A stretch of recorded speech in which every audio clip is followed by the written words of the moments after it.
Hello friends, कैसे हैं आप लोग। उम्मीद करता हूं आप लोग सारे अच्छे होंगे। मैं डॉक्टर अनुराग एक बार फिर से स्वागत करता हूं आपको अपने चैनल केडो केयर में। आज बात करने जा रहा हूं आपके सामने मारबर्ग वायरस डिजीज़ के बारे में। अब आपको हैरानी हो रही होगी कि आखिर ये मारबर्ग वायरस डिजीज़ के बारे में आज क्यों चर्चा की जा रही है। ये तो वायरस ऐसा है जो हमें ग्रेजुएशन डेज़ में, पोस्ट ग्रेजुएशन डेज़ में बताया जाता था। क्यों आखिर आज इसकी चर्चा करनी इसलिए ज़रूरत है क्योंकि ये WHO के रडार पे आ गया है। वेस्ट अफ्रीका के गिनी में कुछ केस सामने आया है इस मारबर्ग वायरस डिजीज़ का। एंड आपको पता है ये जो MVD है ये इबोला एंड कोरोना से भी ज़्यादा डेंजरस है। केस फर्टिलिटी रेट 85% है इसकी, एंड 6 से 9 दिन में तो ये मौत के कगार पे ले आता है। तो इसलिए आज इस वायरस के बारे में जानना बहुत ज़रूरी है, क्योंकि अगर ये फैलेगा तो बहुत स्ट्रांगली फैलेगा। तो कम्युनिटी को अवेयर करना हमारा काम है। तो मैं आपको पहले से ही अवेयर कर रहा हूँ इस वायरस के बारे में। तो क्या है ये वायरस, कैसे प्रिवेंट करेंगे, कैसे ये ट्रांसमिट होता है, क्या इसका ट्रीटमेंट है, A to Z आज आपको बताने जा रहा हूँ इस वीडियो में। तो आइए बने रहिए हमारे साथ, देखिए पूरा वीडियो अच्छे से।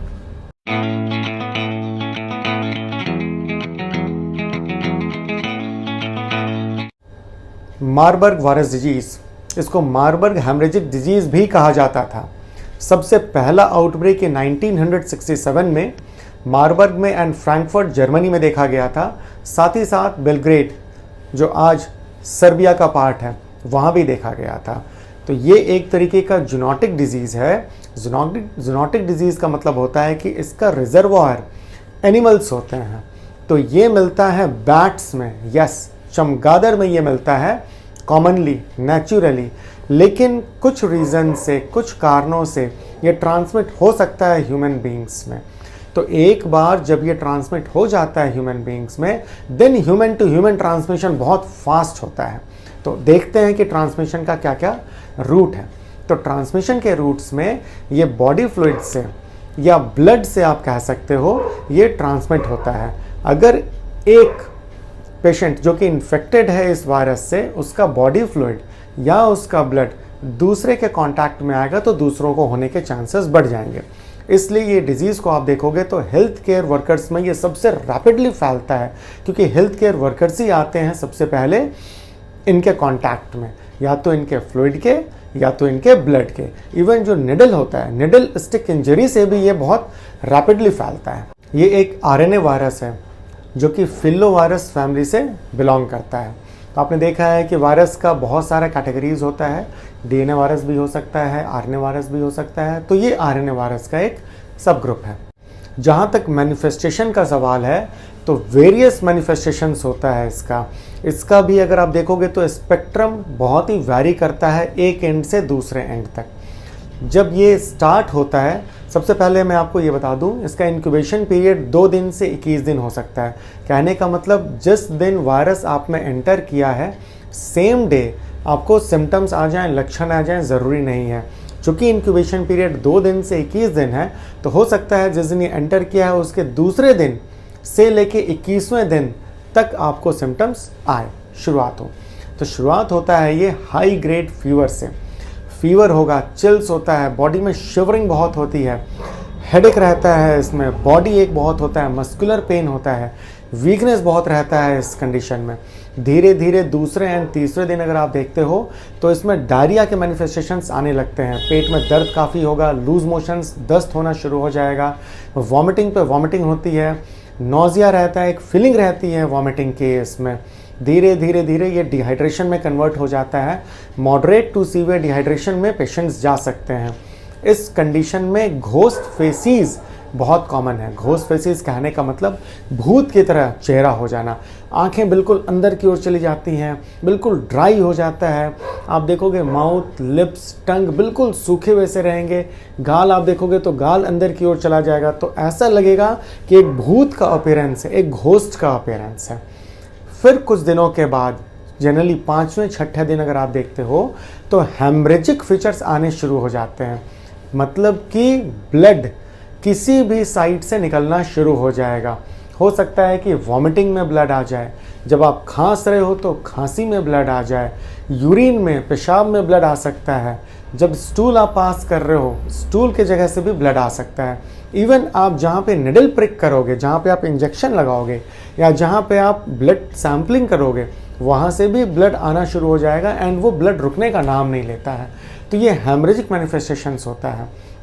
इसके अलावा कुछ केसेस में आप देखते हो तो छोटे छोटे रेड कलर के रैशेज आ जाते हैं बॉडी के अंदर, तो ये रैशेज भी बहुत इंपॉर्टेंट होता है। एंड देन जैसा कि मैंने आपको पहला भी बोला, 7वें से 9वें दिन ये बहुत डेंजरस हो जाता है। 7th to 9th डे में तो मौत लिखी जाती है इस डिजीज़ से। 85% केस फर्टिलिटी रेट है अगर आपने इसको टाइमली प्रिवेंट नहीं किया, टाइमली इसको ट्रीट नहीं किया तो। बच्चे, बड़े, बुजुर्ग सभी का इन्वॉल्वमेंट इसमें होता है। And 7th to 9th day हो सकता है कि पेशेंट शॉक में चला जाए and other complications, infective complications भी हो जाए इनमें, तो ये हो सकता है डेथ का कारण।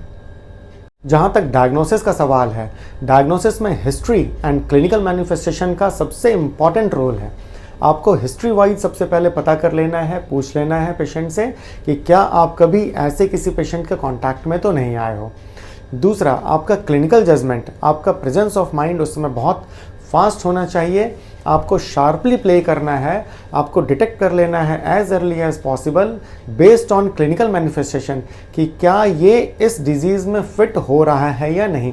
अगर ये पेशेंट इस डिजीज़ में फिट हो रहा है तो आपको as early as possible steps उठाने होंगे ताकि आप प्रोग्रेशन को प्रिवेंट कर सको एंड जहाँ तक हो चुका है वहाँ से ट्रीटमेंट स्टार्ट कर सको। तीसरा पॉइंट, लैब डायग्नोसिस की आप बात करो तो आप एलाइसा टेस्ट करा सकते हो एंड पीसीआर टेस्ट भी अवेलेबल है इस डिजीज़ के लिए।